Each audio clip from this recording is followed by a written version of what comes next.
હેરણ પા ઉભેલો ભાળી જ ગયા તો કે ત્યાગી નથી બીજું. એટલે ત્યાગીજીને કહેવાય જે બૈરાનો ભેળો રહે એને જ ત્યાગી કહેવાય.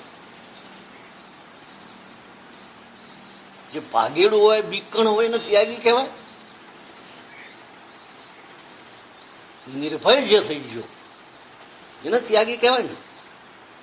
બૈરત ભાગી જાય જીવે પેલા પૈસા ભેગા કરવાના કર્યા અને પૈસા પછી ત્યાગ કર્યો.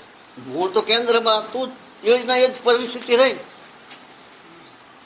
એના જ પરિસ્થિતિ ને. પેલા ભોગમાં ધરાયા નહીં અને પછી ભોગથી ત્યાગ કરવા માંડ્યો. તું શું તો કેન્દ્રમાં મૂળ એના પરમને પ્રાપ્ત ની કોઈ પેલી તો છે ને પરમાત્માને પરમને પ્રાપ્ત કરે ને ત્યાગ ને રાગ બે સમય જાય અને ત્યાગે શું રાગે શું પરમના જે મેળવે. પછી સ્ત્રીના અડન ધોવે નવરાવે તો એને વાંધો શું અને કદો કોઈક વાતો કરે તો એને વાંધો શું. જે બીવે એ સંત કહેવાય. તો ભાગી ભાગીને આવડાવીને પથ્થર ફાડી લાગી લંગોટ છોડતા નથી. મારા બેટા જાંગિયા કેટલા સરસ જાંગિયા કેટલા સરસ પહેરવાના આવે તો જ મારે પટ્યું નાગા દેખાય.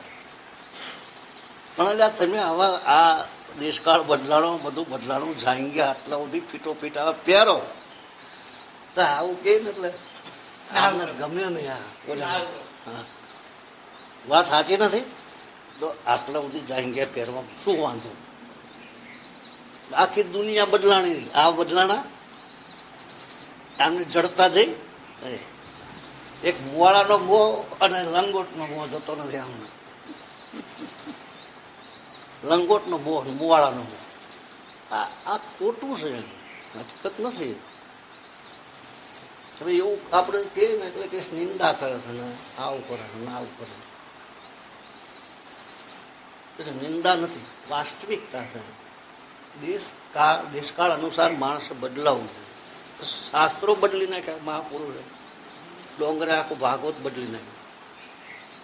જે જૂનું ભાગવત છે એના આખું શબ્દાર્થ એને વિદ્વાન હતા ને તો પદછેદ કરીને આખું ભાગવત રૂપાંતરિત કરી નાખ્યું. એમને શું કીધું પેલી ધવરાવા જાય છે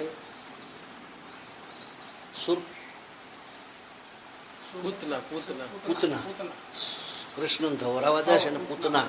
તો પૂતના એટલે વાસના અર્થ કર્યો. પૂતના એટલે વાસના. ઓલાને તૃણાવત ને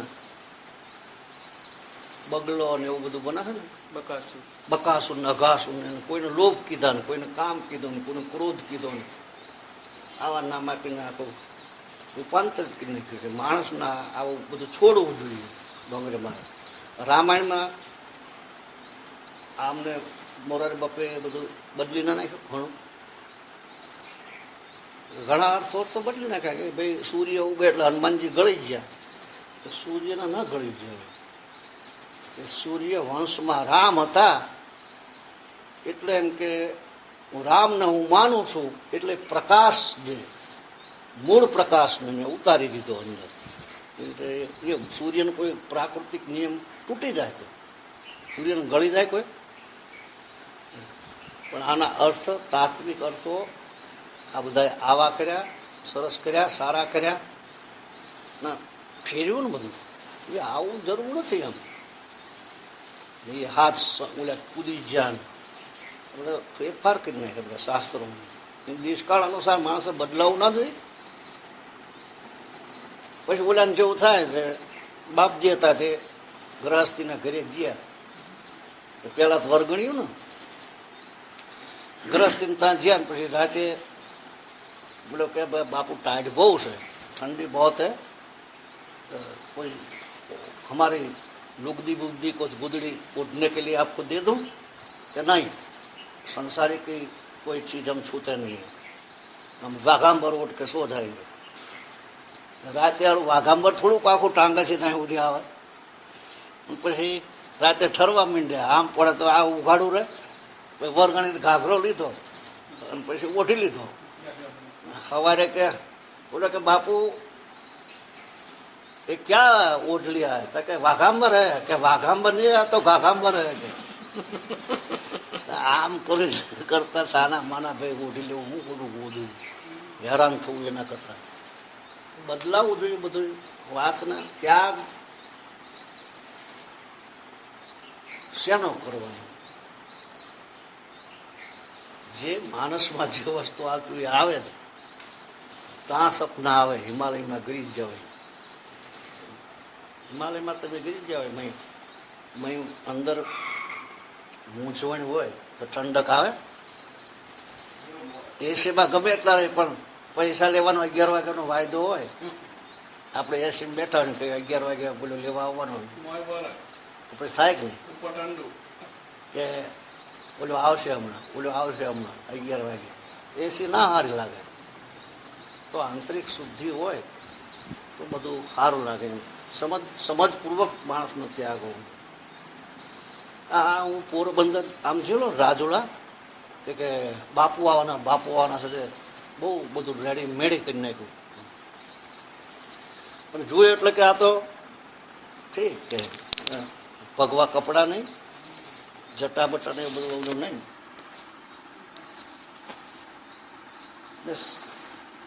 સમાજ સમજતો નથી એમ સાચું શું છે સાચું કઈ જગ્યા છે આમને વાળના લંગોટ બેને મહત્વ આપ્યું છે આ બદલાવું ના જોયું ઓલા બાપજી મેં કીધું હું તો ભાઈ જનો નથી તોય પેશાબ થાય છે કીધું વખત જનો સડાય થાય છે કીધું ઓલા ભાઈ બાપજી હતા કે હા એ તો બરોબર છે એવું કીધું હા બરોબર છે હવે આપણાથી પડાય નહીં કીધું જનોનું મહત્વ સમજાવ વગર હું જનોને રાખીને ચડાવવાની ચાવી બનાવાય કે રખાય એટલે ભાગમ ભાગ જે કરે છે ને એ બીકણ માણસ એક સાધુની પરીક્ષા કરી હતી 32 વર્ષ એક સ્ત્રીએ સેવા કરી લીધી પછી એક સ્ત્રી આવી કે તારો સાધુ ત્યાગી નથી નાના કોઈ દિવસ મને પાહે નથી જવા દીધા એ ત્યાગી ના કહેવાય કે લે હું પરીક્ષા લો ત્યાગી તમને ખબર પડશે કે ના કે શ્રાપ દઈ દે કંઈક કરે તો કે એ મને બીક નથી લાગતી તું હા કે એટલે હું પરીક્ષા કરું પછી ઓલી સ્ત્રી કે હા તાર કે જા તાર કે બાપુ મારે તમને અડવું છે કે નહીં કે છોડા નહીં કે નહીં બસ બદલો બાપુ તમને કે છેટા પેલા એવું બોલી પછી બધ ભરી લીધી બધ ભરી તો શું વાંધો ભાગવતમાં ઓલી કથા આવે છે ને કે જનક રાજા અને એમના પત્ની જે છે સુનૈના તો આ બોલા છે બેઠા હતા ને કે નારદજી ને સુખદેવજી આવ્યા આમાં ત્યાગી કોણ કે બે બ્રહ્મર્ષિ કોણ કે તમે પરીક્ષા લો કે જનક રાજા કે તમે લઈ જુઓ કે આવો ઋષિ રાજો જનક રાજા ઉભા થઈ જાય પેલા મેં કે બેહો બે એ આમ કરીને આમ ભીષણ ઉપર મૂક્યો નારદજીના પગ ઉપર નારદજી ખસી ગયા આગળ જતા રહ્યા અને પછી છેટ જતા રહ્યા પછી સુનૈનાજીએ સુખદેવજીના ઢીચણ ઉપર પગ મૂક્યો એનો ઢીચણ લુગડું ઊંચું કરીને સેજા ઋષિનું એ બેસી જાય એમના સુખદેવ કશું નહીં પછી પૂછ્યું કે તમે છે ને કે આ મારા દિવાલ છે એવું માની લીધું કે આ દિવાલ જ છે દિવાલ એક પગાડેલો હતો ઓલી પગે બીજી દિવાલ જ છે કે મને હું વાંધો હતો પછી કે થઈ ગઈ પરીક્ષા આ બ્રહ્મર્ષિ બ્રહ્મ તત્વ જેને સમજાય ગયું એને પછી કપડાટ કેમ થાય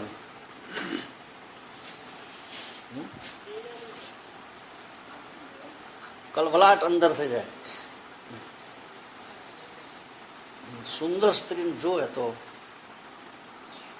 આપણું વ્યાકુળ થઈ જાય.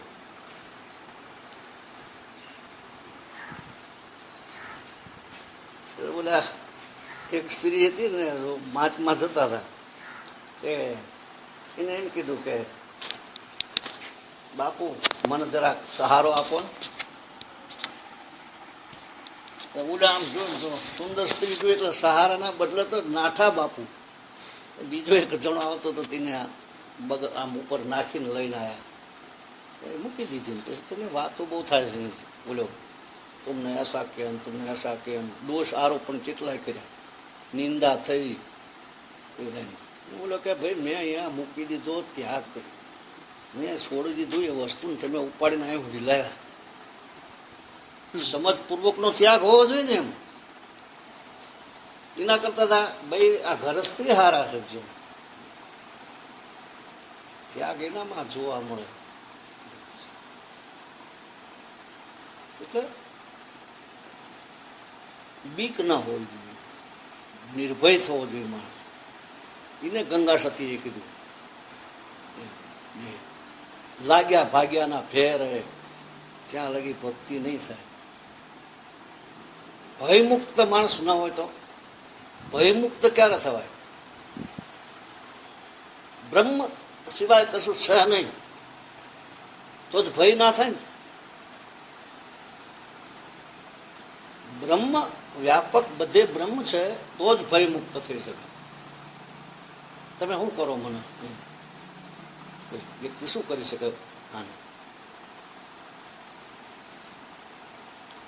પેલો શેર છે કે હમકો રોક શકે જમાના में दम नहीं, हमको रोक सके जमाना में दम नहीं, हमसे जमाना है जमाना से हम नहीं.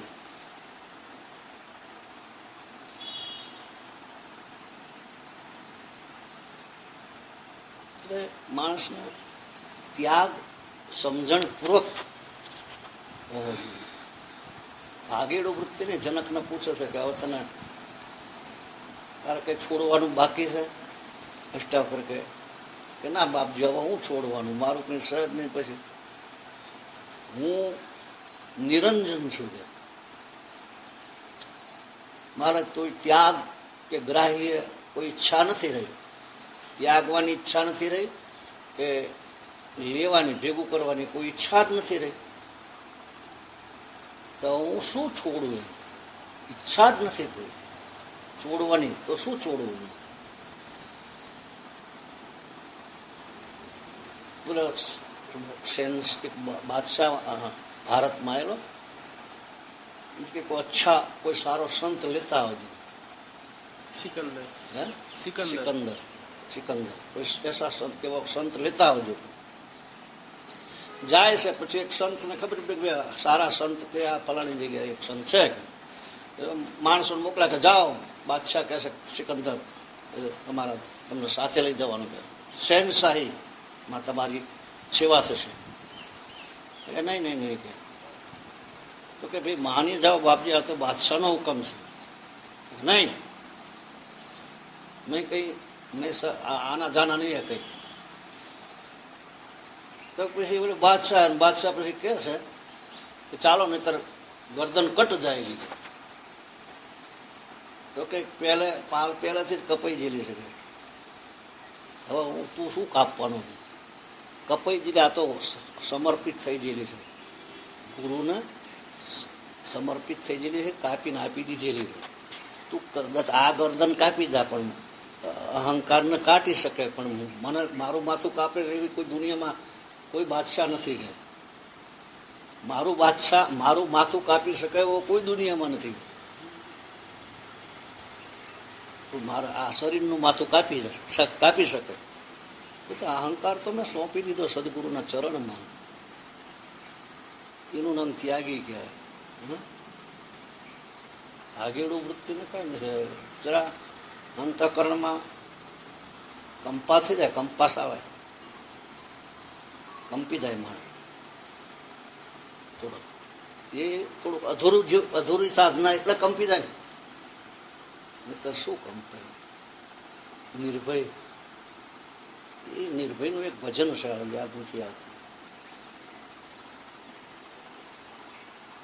વર્તમાન જેના બદલે સતત પેલામાં રહે એવા વિલાસ ગંગા સતીનું ભજન બદલે નહીં વર્તમાન ચિત્તની વૃત્તિ સદા નિર્મળી રાખે જેને મહારાજ થયા મહેરબાન છે ને આખું વેદાંત ને ઉપનિષદ લોકો સુધી પહોંચાડી દીધું ગામઠી ભાષા મહાપુરુષ કોણ ઉપયોગ કરે જ્યાં જ્યાં છે જ્યાં વસ્તુ ઉત્પન્ન થાય છે જ્યાં જે બનેલી છે શું કે પ્રોડક્શન પ્રોડક્શન જ્યાં છે અહીંયાના લોકો મજા જ નથી દરબાર આવે સમઢિયાળાના આજુબાજુ જ્યાં વસ્તુ ઉત્પન્ન થઈ છે જ્યાં એટલે વસ્તુ બધે જ છે જ પણ મતલબ ગંગા સતીએ આ ભાષામાં જે જાહેર કરી એનો ઉપયોગ કોણ કરે કરીએ કે